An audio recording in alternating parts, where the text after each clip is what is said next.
Okay, so Mr. Marr, are you taking the RCW also? Yes, Okay. through you, Deputy Mayor.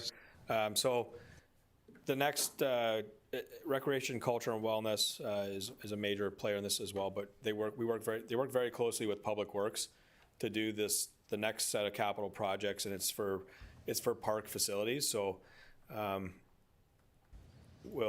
Ryan and I will do our best to answer the questions that come from this. Anyway, parks and beautification. This is the proposed capital budget for 2024, $1.317 million. So there is one red circled project, the Steve Bauer Trail improvement signage. And other than that, here are the projects, and happy to answer any questions you have on these. So Councillor Kerr. Yes, in this, thank you, through you, Deputy Mayor, and looking through here, and to be honest, there's two things of concern to myself, and I may antagonize some people or not, but one is $350,000 for a Centennial Park South soccer field construction. Looking at the geography of where potentially this would be, I think, this is probably likely a significant underestimate of the costs, considering it's also a significant amount of woodlands that would have to be removed, which is of concern. And combined with that is also paving, $350,000 for a pre-existing gravel parking lot. I just think at this stage for 2024, those are two extremely large dollar value allocations that I can't support at this point based on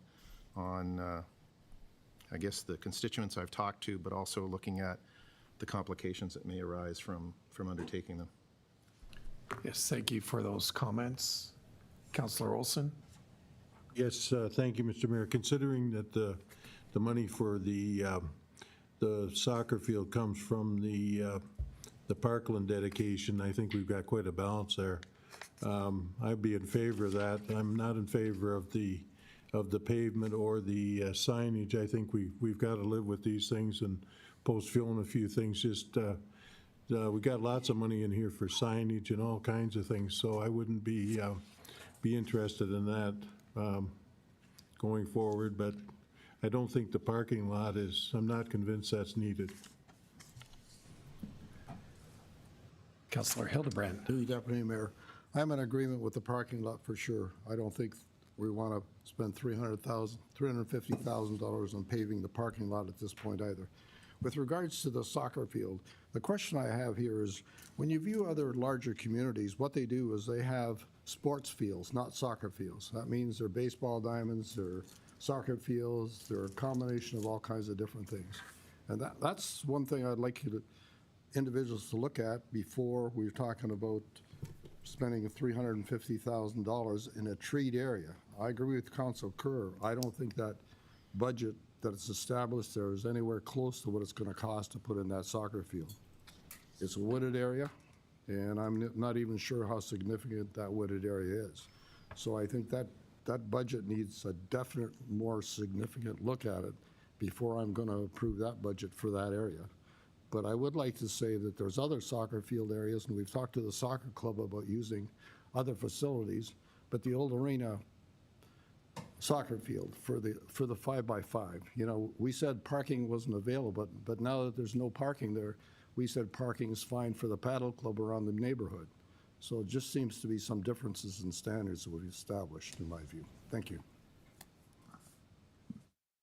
Any other comments? Councillor Eckert. Just a clarification. So when you're looking at the addition to the soccer field and the source of funding is the Parkland dedication. So just explain to me what that is again, the Parkland dedication. Through you, Deputy Mayor, the Parkland dedication is an obligatory reserve, so it's a reserve that is specifically for parks. And the money that comes, the money that goes into the Parkland dedication usually comes from development. Okay. So that's what that's for. Okay, thank you. Yeah, just in regards to this, I do have a little bit of a problem with the soccer field. The main thing is, and I had some discussions with previous or other counselors about this, so this isn't my idea, but I agreed with it. And I know we've had presentations from some of the groups, but have we ever had anything done that shows, and it may be unfair to ask you, but a study that says we need 3.5 new soccer fields or 2.5 new ball diamonds or whatever it is, or is just something nice to have?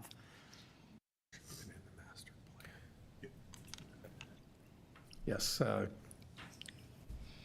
I believe that's in the master plan for the RCW, but I'll let Mr. Krebs expand upon that. Our Deputy Mayor is correct. That actually was received by council in January of this calendar year and endorsed by you at that time. It does have some forecasting in it as far as a whole bunch of sports and then basic park sufficiency and the need for new parks and park size, et cetera. It touched on many pieces. Nevertheless, I think I'd be remiss not to suggest that council, perhaps you could consider some of these items like you do at a regular council meeting. It's hard for us to guess whether there's net will to support or remove, so you could just do the motions as one normally does and indicate what you'd like to come out. It seemed very clear earlier there was a $100,000 item that I think all six of you spoke against. So it's not very hard for us to infer, but I think we do ourselves a favor here if you actually did a move second, remove PRK, sorry, well, whichever items you wish to do so, and that will help us come back with a much more certain document at December 20th. If that would help us, certainly, and I think it shows some clarity rather than us coming back and guessing. Okay, Thank you. so I'll reread the master plan to get that information. Last January, no, I don't have it memorized. But in regards to the other item, I would not be in favor of the paving of the park at this particular time. So I'll throw my 2 cents in, and I agree with the comments with respect to the soccer field. I went out there on Sunday trying to find where the heck we would even put it.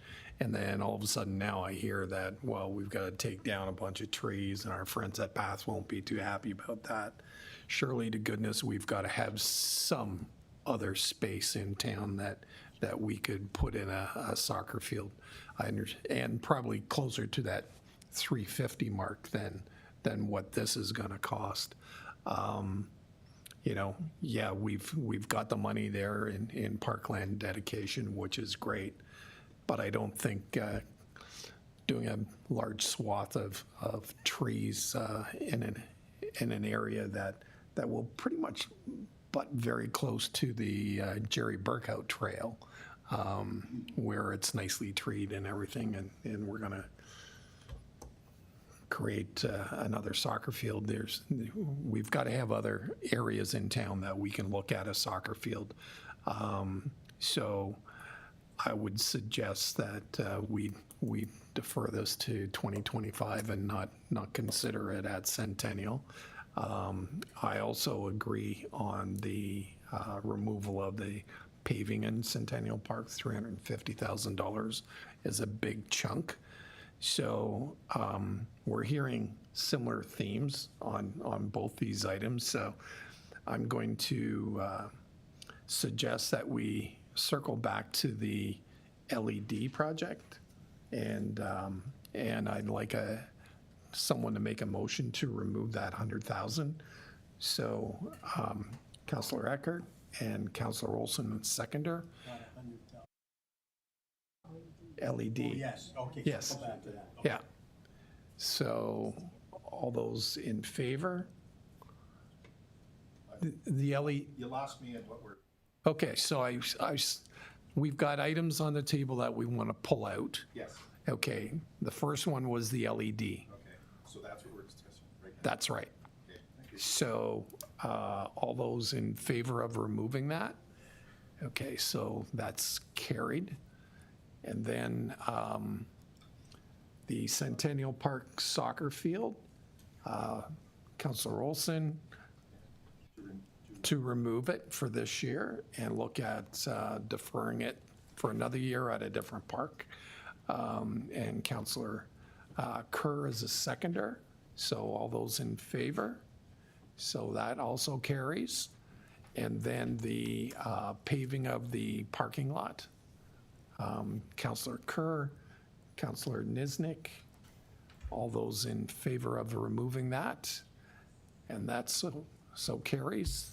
Thank you very much.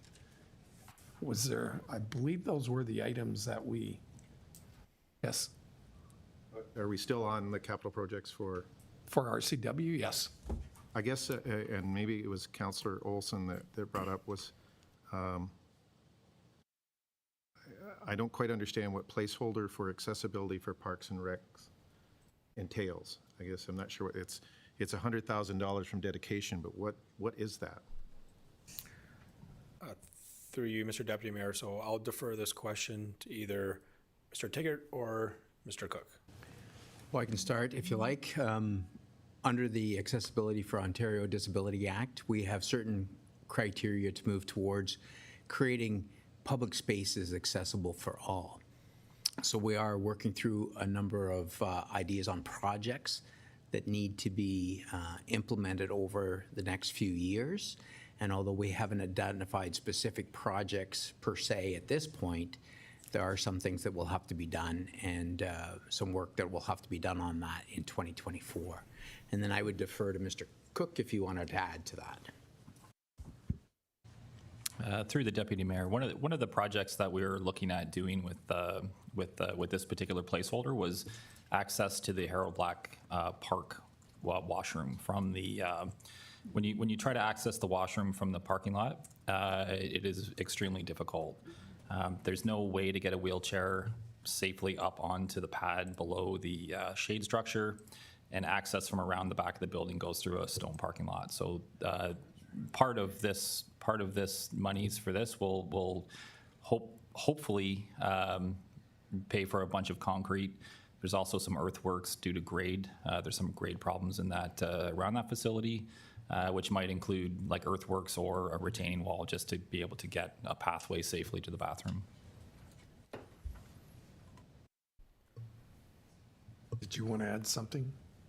If I can add some general commentary, we have a shared accessibility advisory committee with 6 other municipalities, maybe 7, one of the others, correct? And they will give us some advice. But further, any money that is unspent, of course, goes back to the reserves. So if you approve this as per our request, it looks like you're spending $100,000, and you might be, but you may not. So it's not at risk. It is money that is in the parkland dedication, and we will, of course, take advice from our council-appointed experts on where the money will best serve. Of course, Harold Black is the lead at the moment, but has a number of potential applications. So although we come to you without the specifics nailed down, there's no doubt in the mind that the monies could be very well deployed in the community to enhance our accessibility. And again, it's not coming out of capital reserves, it's coming out of parkland dedications, so it's not affecting our overall reserves. Thank you for that. I have one question with respect to gateway signage replacement. And I don't know what Jane Haste Trail Signage Edition is. Jane Haste, okay. Yeah, that's an old one, sorry. All right. So the signage replacement, is that a wooden sign that's not in good condition, or? So through you, Mr. Deputy Mayor, there has been prior approved funding to start replacing our signs throughout the town, the wood signs. So I've been 1 or 2 programs I think put in place. this is to extend that program as well, to add the Jane Haste trail signage. And I'll defer to Mr. Cook for some more detailed comments on that. Through the deputy mayor, yes, the town has about 23 carved wood signs spread out between parks, gateway signage for communities, and the Steve Bauer Trail. The replacement value of those signs are about somewhere between $4,000 and $4,200 a piece. We have 2 projects on the go right now to replace a number of those signs. This is just to finish them off. To Jane Haste, for one, is an area that we need to place some signs. Others are the farmers market. If actually just out in the parking lot, see over here, you can see the deterioration on that sign, which we replaced under this project, as well as the John Nemi Trail sign. There's a few other ones. That's what this next portion of the project is. Next portion is phase, I guess, is for. Other issue is the signs. Current signs don't meet AODA compliance as well. So as we replace them, they're getting updated to follow the AODA compliance. Okay, thank you for that. Councillor Kerr? Sorry. Quick question on 0224, which is the ball diamond upgrades.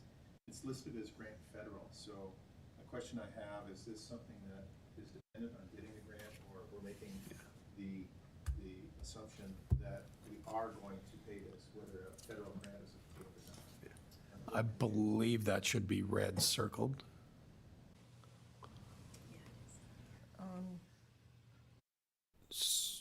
So Yeah, is that right? Yeah, sorry. It's red circled It should be Deputy red Mayor, circled. it is Earlier. Yes. in the details of each project in the Yes. handouts. It is Yeah. red So circled. that slide should be, that line should be red circled, yes. Yeah. Okay, and then the grant summary actually shows the projects that are pending grants. So we just missed that. No, thank you. I just wanted to make sure, because I'm playing the addition game and looking at it going, well, is this an A or B kind of situation? Yeah, we're going to spend it. If we get money, no, but that's great. Thank you. I appreciate all the answers. Okay, thank you for that. Councillor Hildebrand. Thank you, Deputy Mayor. I have a question with regards to 0724, the Class EA assessment for the MSSP entrance. I'm still of the opinion that there is a possible entrance where we don't have to do a EA assessment, because you're assuming we have to buy a property and put in a driveway.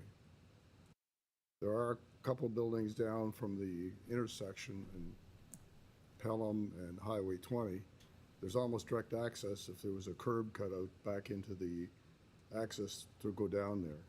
So at this stage, I'm not going to support this, because I think through some serious negotiations, access could be granted without doing it a very expensive municipal assessment that's required. Thank you. Councillor Olson?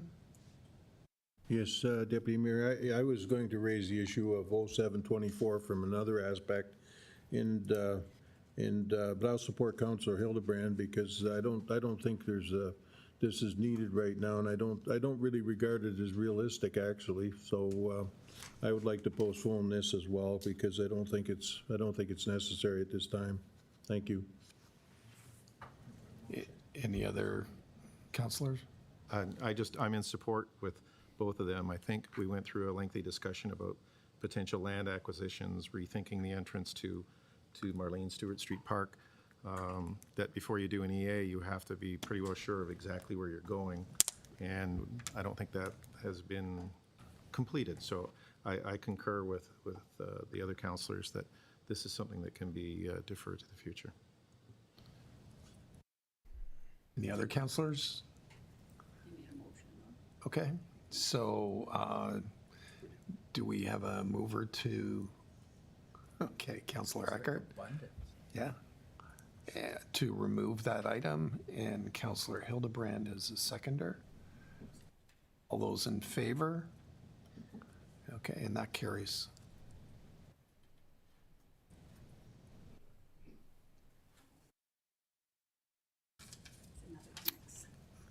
Yeah, go ahead. Okay. Heckled over here. Just a question with regards to 0824 Summerside Boulevard treescape. I'm just wondering why that would be under park facilities, since would that not come as part of development charges? And so you would put in trees after you've got your boulevard finished? Or could we save $50,000 and not plant trees along there? Or is that required? Just, Through you, Mr. Deputy Mayor, maybe I'll give our Director of Planning a chance to speak. But yes, without saying too much of what she's going to say, there is a plan put in place and there is a vision for that area. This is to execute that. So, Barb, I'll let you. Thank you. So, Mr. Deputy Mayor, through you, so Summersides Boulevard has a landscape boulevard down the center of it. And the kind of, the west end of it has, is pretty much finished construction in terms of the driveway entrances. And so I think we're looking at it'd be an appropriate time to put the street trees in that landscape boulevard. And so this, of course, is part of a road that the town was responsible for constructing. So in this case, we have responsibility to plant street trees in our portion of that road. We have collected some funding from developers on the other side of the road for their responsibility, but this is for the town's responsibility. And the vision and the plan was that Summersides Boulevard, that landscape medium down the center, would have trees planted in it. And then trees along the sidewalk to obviously add to the landscape aesthetic, but also to provide shade to people that are walking on the sidewalks and using the sidewalks and so forth. So it's just completing that last piece of landscape for that portion of Summersides where there's most of the development has already occurred. So, Counselor? So I think between Meridian Way and Rice Road. between Meridian and Rice, or Meridian and Station? No, Meridian and Station, there will be further like street cuts into that boulevard that will have to be made as the subdivisions on the north and south side of Summersides Boulevard come forward. We will be collecting certainly some money from the developers as they come forward with their subdivision plans to help contribute to the landscaping there. But that portion of Summersides Boulevard that was from Meridian to Rice, the town was responsible for the construction because we developed that subdivision in and around the Meridian Community Center. Those were town-owned lands. The south side of Summersides Boulevard is the River Estate subdivision that we had received funding or monies through that subdivision approval for landscaping, but it is now on the basically the stuff that the town was responsible for that we're looking at putting in. So would there be any concern with regards to root growth up into the pavements in 15, 20 years if they're in the middle of the two roadways there? The types of trees that we'd be looking to plant there wouldn't result in that happening. So there, we would be looking at sourcing the appropriate trees that can fit in the in that boulevard. And the boulevard itself is, I'm going to say it's probably 4.5 feet wide, so it's got good width around it. Okay, so I'd like to make a motion that we remove that from the line as well. Just moving forward, I think if we can eliminate that and not plant trees in there, that will keep a nice open vision, and it's really not necessary unless it's legally required. Mr. Deputy Mayor, through you, I mean, certainly that is something that council can certainly decide on. For various reasons, there's great benefit to planting trees. They do provide a number of environmental benefits and beyond just the aesthetic. So there is certainly a desire to increase our tree coverage in our urban areas, and that is one area that we can do that is on our own boulevards and those kind of things. So and this was one area that, certainly doesn't have the street trees planted yet. So Councillor Niznik has made a motion to remove that. Do we have a seconder on that motion? Councillor Hildebrand?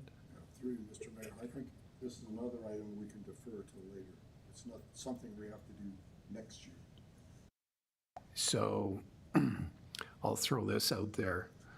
The picture's not going to get better year over year. It's got to be done at some point in time. So I would suggest that we move forward with this. But Councillor Kerr? I guess following along in my background in horticulture and a whole bunch of things, and it's the old saying, the best time to plant a tree is today, Yeah. because you're unlikely to be alive when it reaches fruition. I've done this around my property and other areas for a long time, deferring for a year for something that will have an impact. We do have a tree canopy assessment for the town. We have things that we're looking at in our capacity or coverage is less than desired. This is a great opportunity to move forward. I understand your concerns, Councillor Niznik, with the types of trees and impact on roads. This is something that's been highly investigated by the horticultural industry over the past 50, 60 years. I've dealt with the Ontario Nursery Trades Group and others. The species that are selected for these types of environments are designed for that, and in fact are better than they were 30 years ago when they ran into problems with sewer lines and water lines and a whole bunch of other things because of the rooting system and capacity. So admittedly, it's a wish, but I think it has a tenfold payback, to be honest, at this point. But that's my perspective. Councillor Eckert? Yes, I agree with Councillor Kerr's comments, and I just wanted to add one more. I just wonder what kind of a message we would be sending if we're collecting money from the developers to plant trees, and we expect them to follow through with that, and then we don't live up to our obligation to plant the trees in our area. So I'm just worried about that kind of perspective down the road on behalf of the developers. But so for that reason, and along with what Councillor Kerr just said, I wouldn't be supporting this motion. I think we should move ahead with the planting. Yes, thank you for that. Councillor Olson? Yes, thank you, Deputy Mayor. I'll take a different slant on it because that roadway is named after one of our most esteemed veterans, and it deserves to be as beautiful as it can be. So I will be voting against it, and I'll be voting in favor of having the trees there. Okay, so everyone's made comments, so we do have a motion on the floor from Councillor Niznik, seconded by Councillor Hildebrand. So all those in favor of removing that, this item from the budget? So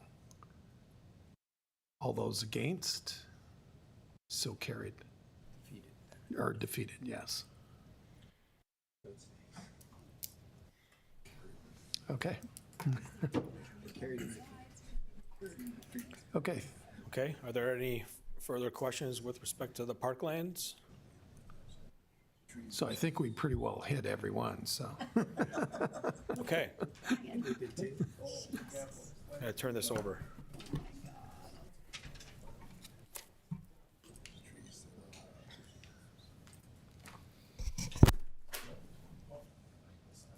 Thank you, Jason, and through you, Mr. Deputy Mayor. I will go over the rest of the presentation, and I'll primarily focus on the funding side of things, debt, debentures, reserve, and reserve funds. But before we get into that, we do have a couple of smaller areas to show the 2024 capital project ask. So the first one is planning and development. And there's only one project that's asked for 2024. It's in front of you, so if you have any questions, comments, we can take those now. Seeing none? Moving on, the next area is library, and again, one ask for 2024. Councillor Kerr? Do I work under the assumption that it's over both branches, or is this attributed to a particular branch? This is related to the Font Hill town section of the library, portion of the library. So Maple will benefit. Okay, my brain's already jumping ahead that we know we've got to rebuild on the library. Are we doing something that needs to happen in advance of that? That's all. This is their annual renewal. Okay. Councillor Olson? Thank you, Deputy Mayor. What happened to the bookmobile? Was that last year's budget and we put it on order, or what happened there? Through you, Deputy Mayor. The bookmobile was on last year's budget. The Lincoln Library, the Lincoln side, went out for an RFP on the bookmobile. We were ready to submit a grant application for our portion of the bookmobile, but as soon as the RFP went out, we lost the eligibility to do so. So, like right now, we still have it as red circled on our end for $58,000, and we're still looking for a grant. So it was, I would say, a missed opportunity for us, because the grant that we were looking to apply was really excited about this project, and I think we would have been successful. So it's on last year's list as red circled. But Lincoln has moved forward with an RFP, and they've ordered the bookmobile. So does that mean that we'll be on the hook for our portion of it? No, but Lincoln does have, I mean, not Lincoln, the library does have about $350,000 of a reserve. So if we need to pay for our portion, it'll come out of the library reserve. Thank you. Any other questions? Seeing none? Thank you. So looking at the debentures and debt section, the existing outstanding balance as of the end of this year is projected to be about 26.5 million. The good news is that there is no new debt projected for the 2024 capital budget, which will mean that the balance at the end of the next year will be about 24.2 million. And the two main sources of funding for debt is either operating, which is part of the tax levy, or non-operating debt, which is other sources. So the provincial legislation limits the amount that a municipality can borrow for its infrastructure renewal needs, which is known as the annual repayment limit. The annual repayment limit is basically the debt servicing cost, which is the principal and interest payments, and they cannot exceed more than 25% of the municipality's own source revenues. So Pelham's 2023 annual repayment limit, which is based on 2021 FIR data, because it's always 2 years lag, was about 3.3 million, or 13.5%. As part of the capital budget every year, this annual repayment limit is updated and projected for the upcoming year. So for 2024, it is projected to be 2.9 million, or just under 10.8%, again, as a result of no new debt. So this table just explains the annual repayment limits just in terms of dollar figures. So looking at the 2024 column, starting from the top, we have the estimated net revenue. So those would be the municipality's own source revenues based on the FIR, which is a financial information return. 25% of that amount is about 6.9 million. Moving further down, you've got existing debt charges. So these are debt charges from existing debentures for past capital projects that are already approved. So you've got the different types: operating, DC debt, and MCC pledges debt. And then, which total, if you total the three amounts, it's about 2.9 million, which was what I referenced in the previous slide.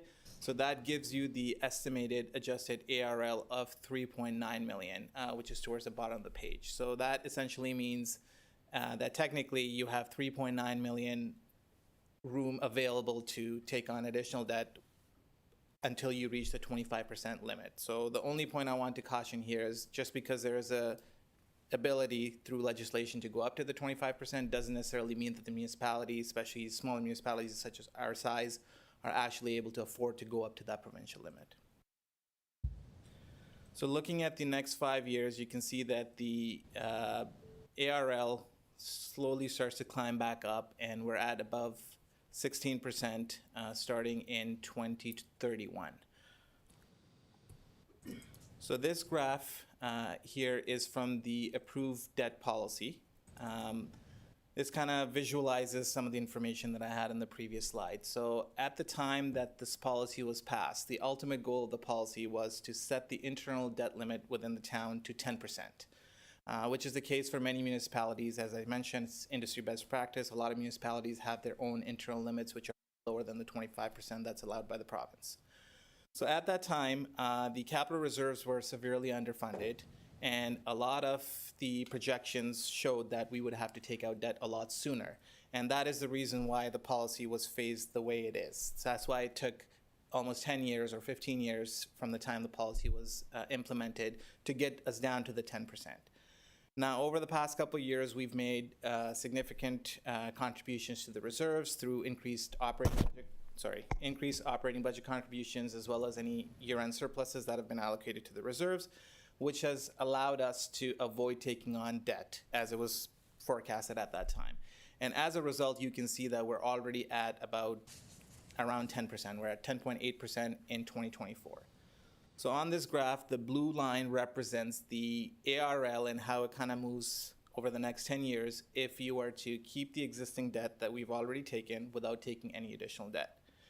Now, if you look at the dotted line, that is with the current projected capital budget and the 10-year forecast and the proposed debt payments that are in the 10-year forecast. I know there's none for 2024, but starting in future years, there are some.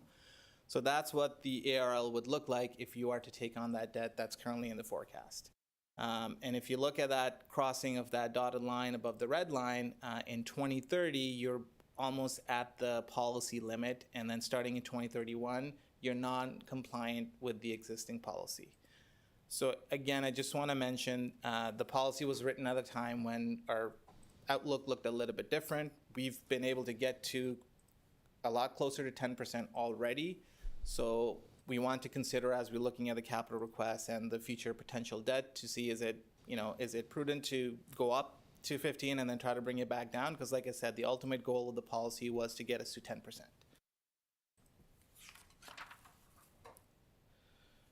Looking at some debt-related financial indicators, so this was also something that was included as part of the debt policy.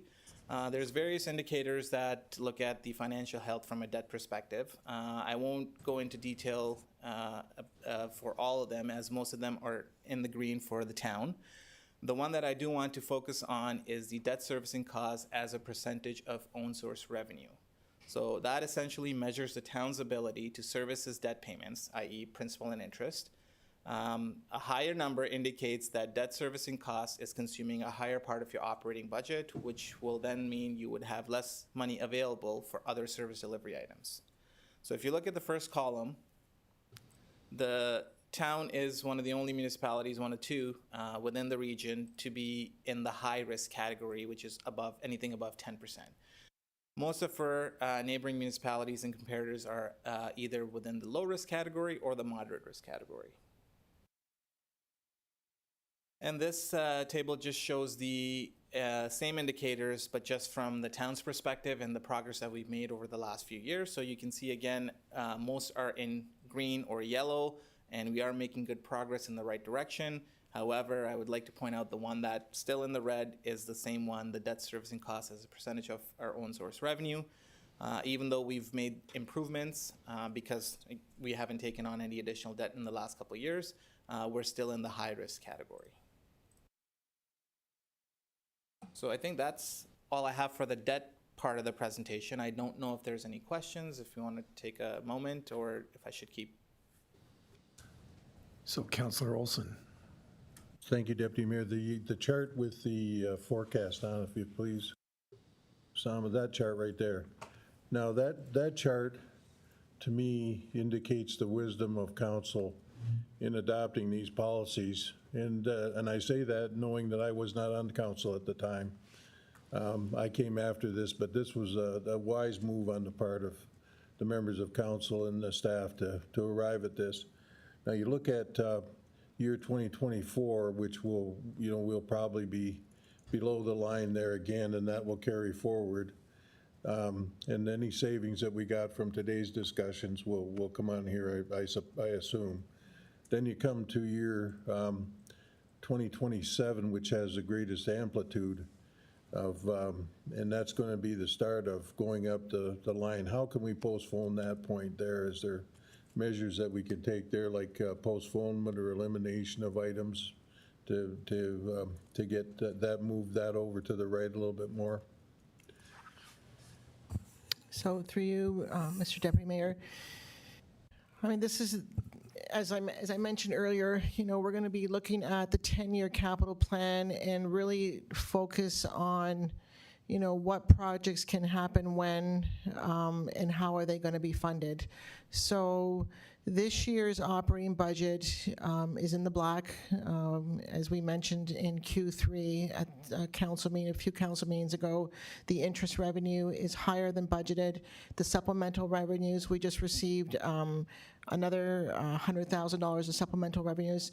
So they are above budget. So we're going to be able to contribute a bit more this year to the reserves from the in-year surpluses. So the more that we can put towards the reserve, we're pushing off when we can take the debt out. But the key thing here is for us to really look at the 10-year plan and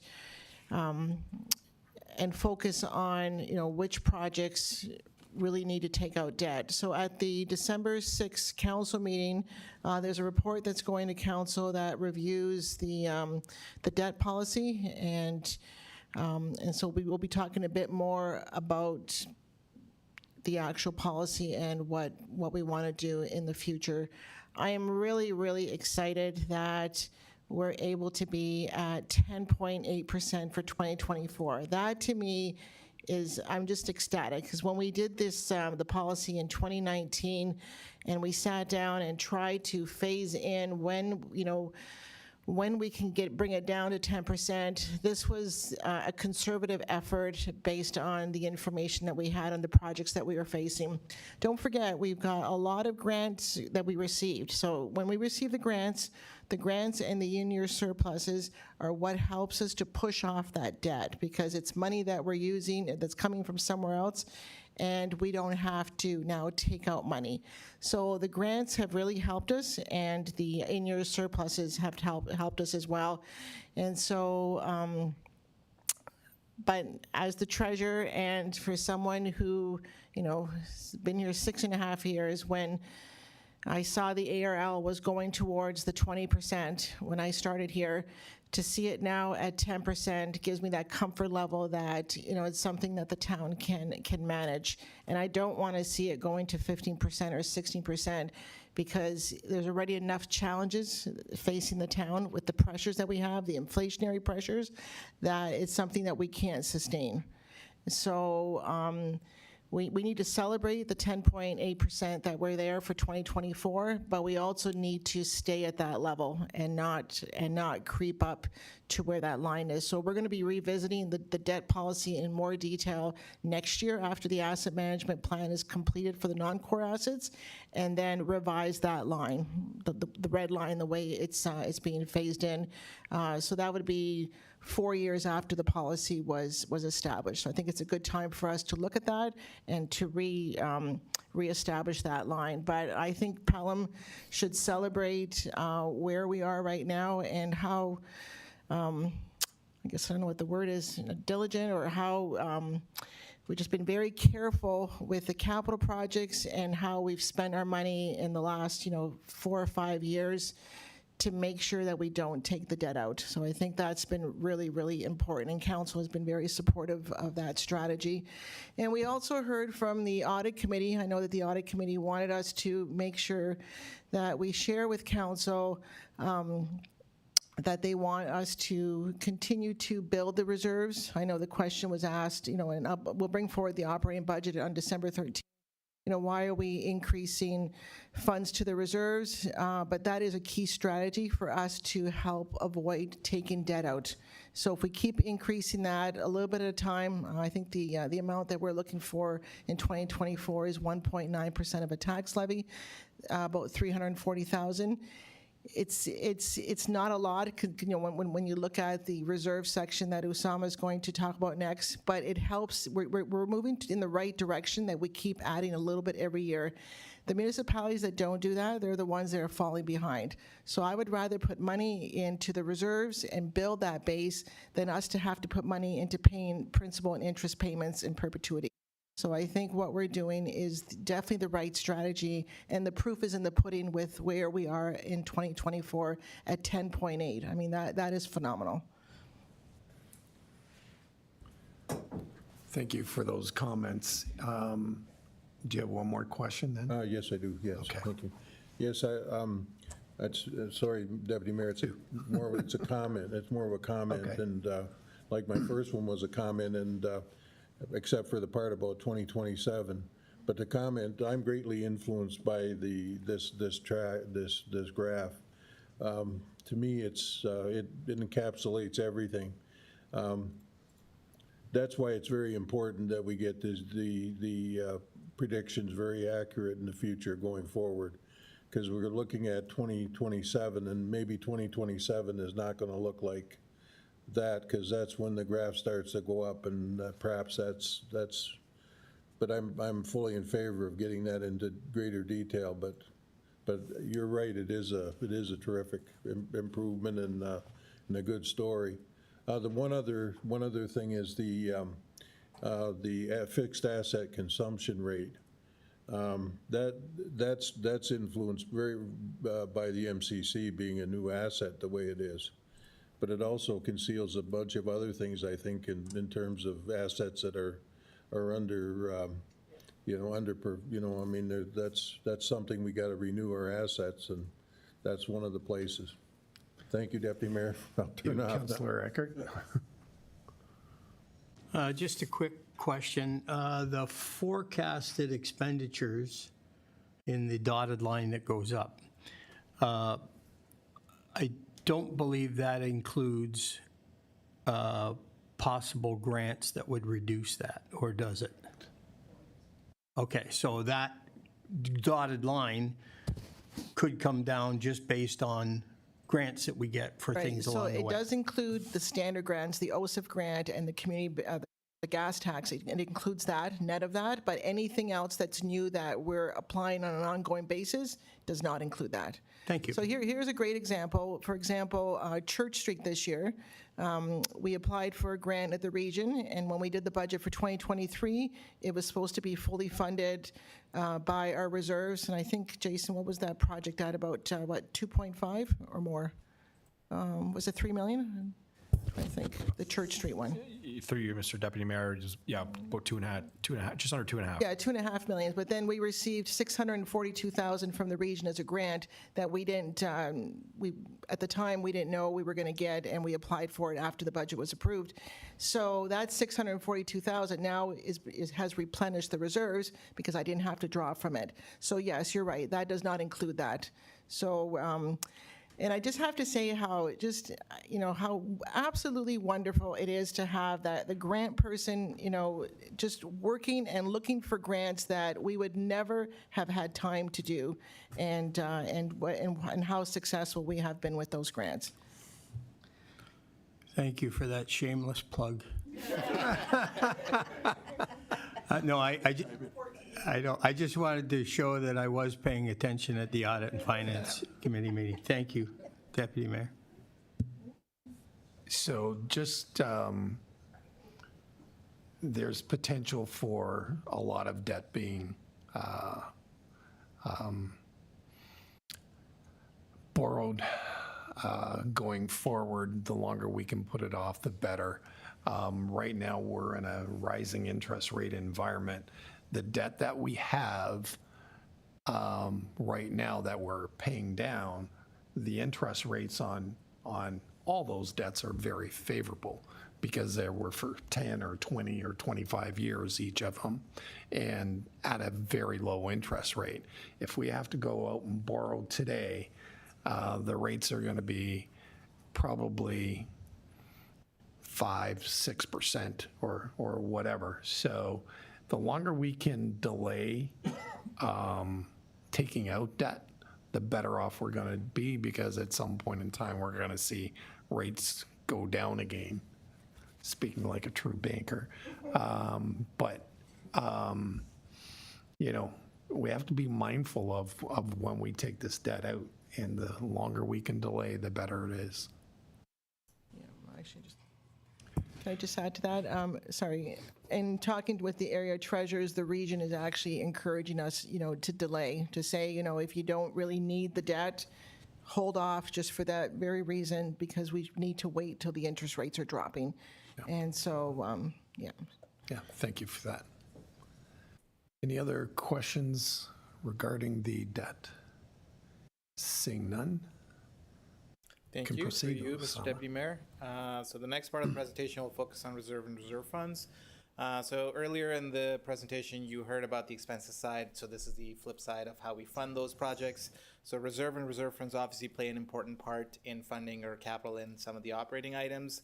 So this diagram just kind of shows that the reserve transfers, which we've talked about throughout the budget, contribute money to the reserves and reserve funds, which then are used to fund your capital plan, which is part of the capital budget.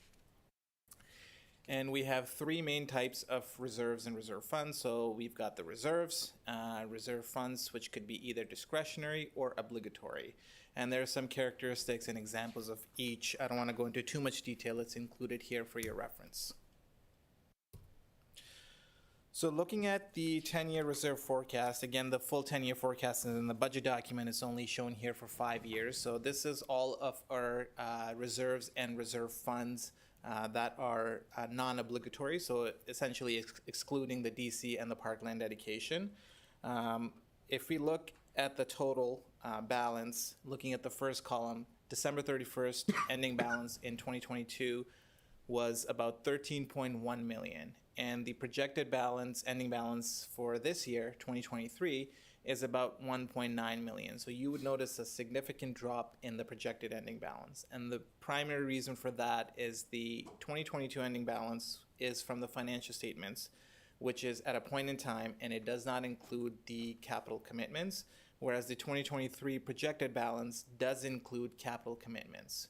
By capital commitments, I mean capital projects that have been approved previously by council through the past budgets, but the funds have not been spent. So the money is committed, however, because it's not spent, at the end of the year, if it's part of the reserve balance, that's what we report on the financial statements. So if you look to the next few years, starting in 2025, we're projected to go in an overall deficit for all the reserves and reserve funds, and then that deficit continues on for the next couple of years.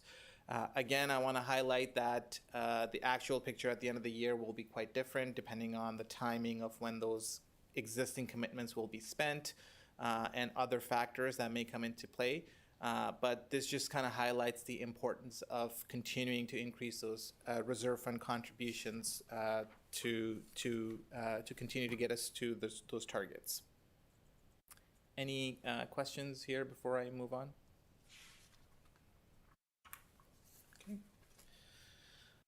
So we talked a little bit about the DC Reserve, which is an obligatory reserve fund. The background study is completed now every 10 years due to a recent change in legislation. And the background study is primarily what determines, your projected collections and the projected expenditures. And the town is currently in the process of doing an update to its DC background study. So just want to point out how the two main components come into play when you're looking at the DC reserve forecast in your capital budget package. So you've got the additions, which are collections through development charges, and you've got your reductions, which are DC eligible capital expenditures. So talking about the collections, previously we estimated the projected collections based on the anticipated amount, type, and location of residential development within the town over the next 10 years. However, when looking at the actual results from 2019 to 2023, they were quite a bit different because, again, the DC study only predicts that this is when the growth will happen, this is where it'll happen, but the actuals could be quite different. So in order to be conservative, we have actually revised the forecast for collections in the 2024 to 2023 forecast for DC collections based on how we were trending within the town. And as I mentioned, because we're currently updating the DC forecast, the DC background study, by this time next year, we will have a much better idea of what's in the background study, and we are able to reassess and adjust those projected collections if needed. Similarly, on the expenditure side, they're based on the current 10-year capital budget that is in front of you. Obviously, things can change, timing of projects and timing of issuance of DC-related debt, so that will, again, have an impact on the DC Reserve Fund balance. Similarly, the Parkland Dedication Reserve Fund is another obligatory reserve, and the projections are based on the historic trends that we've seen. Next, I want to talk about the reserve fund targets, but I'll skip directly over to the graph. So council approved a reserve fund policy back a while ago and looked at the targets for all of the discretionary reserve funds as well as the reserves that fund the capital program. So looking at the graph right here, at the time the reserve fund and reserve balances were quite underfunded. Therefore, similar to the debt policy, the targets were kind of phased into different groups. So we had a target minimum, the actual target range, and then the target maximum. So that's what you have in front of you. If you look at the blue bar on the graph, it's the target minimum range. The orange bar represents the actual target range, with the red marker being the top of that range, i.e. the target balance. The green is the maximum balance that was set out in the policy for each of these reserves. And finally, the blue line is the projected 2023 ending balance for each of these reserves, again, taking into account the capital commitments. So as you can see, most of these reserves are not within the target range. In fact, many are not even in the target minimum range. If you look at the ones where the line dips below the bars, that's showing that, for example, the fire, the facilities, and the roads, those reserves are projected to be in a deficit position at the end of 2023. Again, I want to caveat that with the fact that it includes the commitment of previously approved. If all those funds are not spent within the next month, then the actual ending balance would be a little bit different, but nonetheless, those commitments are still there. So again, highlighting the importance of continuing those contributions to the reserve in order to not only meet the targets in the policy, but the ultimate goal of being able to fund our capital plan without having to take on additional debt. This table chart summarizes the overall contributions from our operating budget to the capital reserve. So you've got the reserves listed there. Looking at the first column, I'm going to be about halfway down, tax-supported capital reserve fund transfers. In 2023, we transferred a total of $4.4 million to these various capital reserves and reserve funds. We're proposing to increase that contribution by about $342,000 to about $4.76 million for 2024, and then the rest future years is again just a projection. The next two items are for the water and wastewater funded or rate supported capital reserve transfers.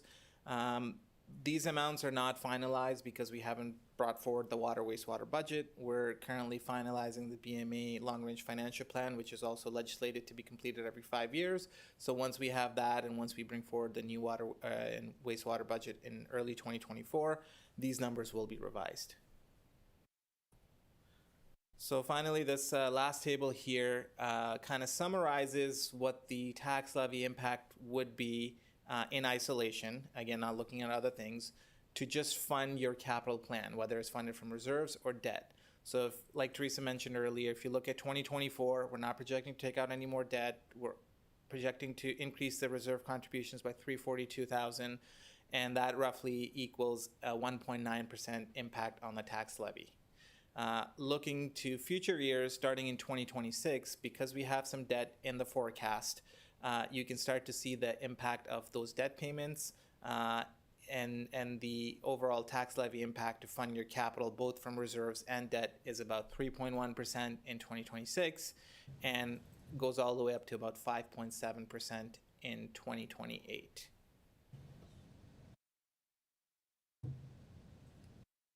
So I believe that brings me to the end of the reserve section, so I'll pause here for question and comments.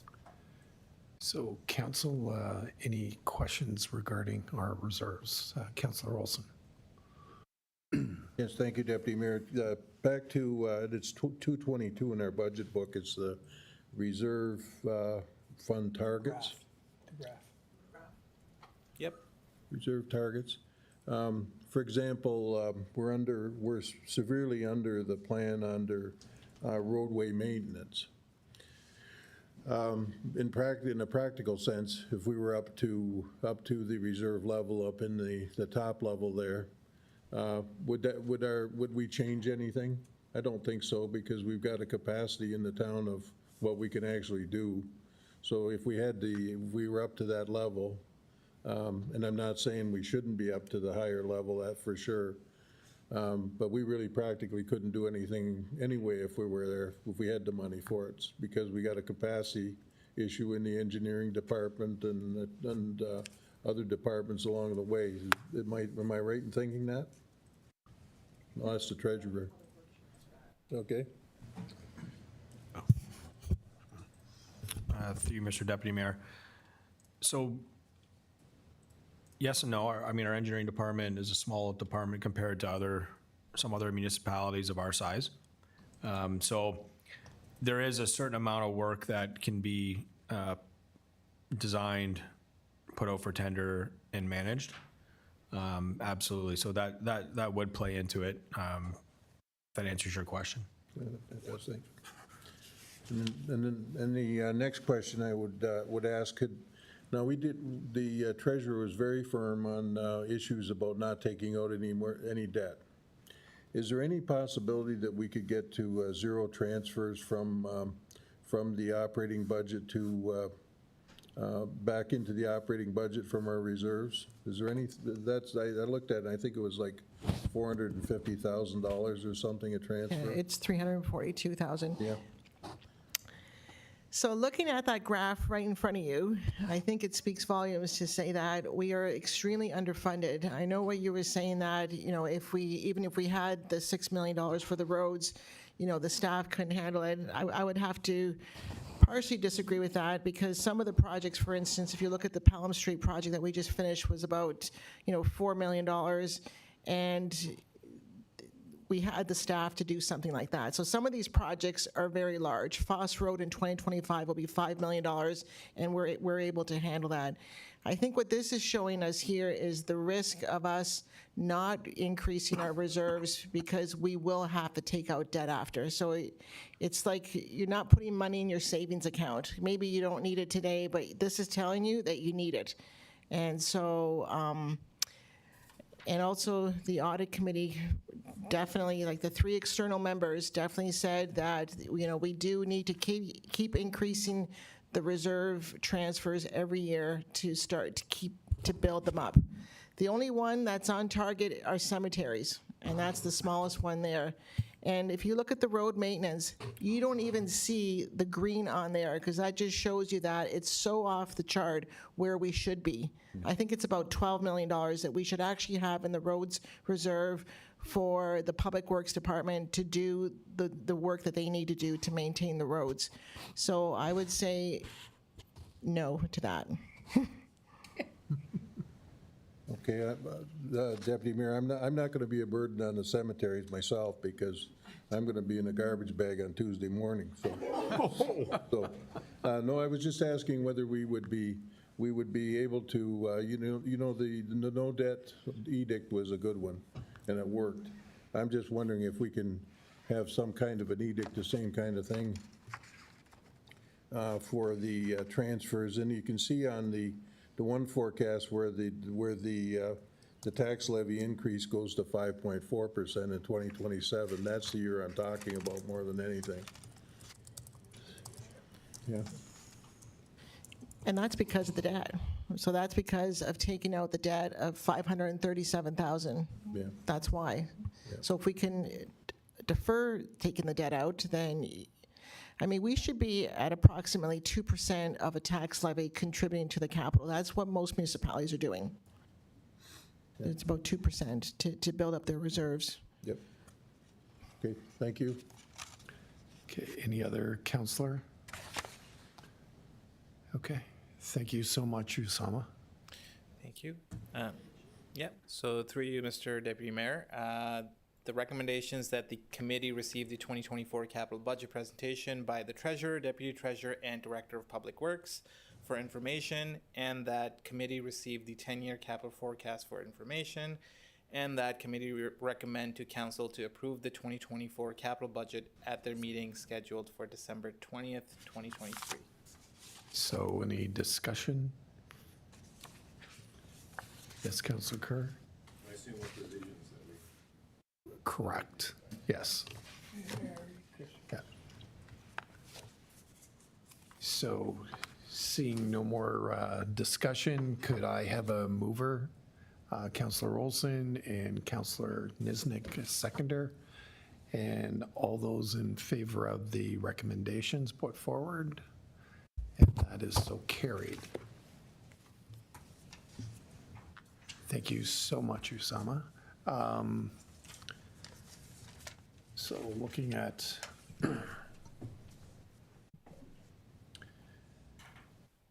so committee input has already been through, so I'll turn it to the clerk for further motions.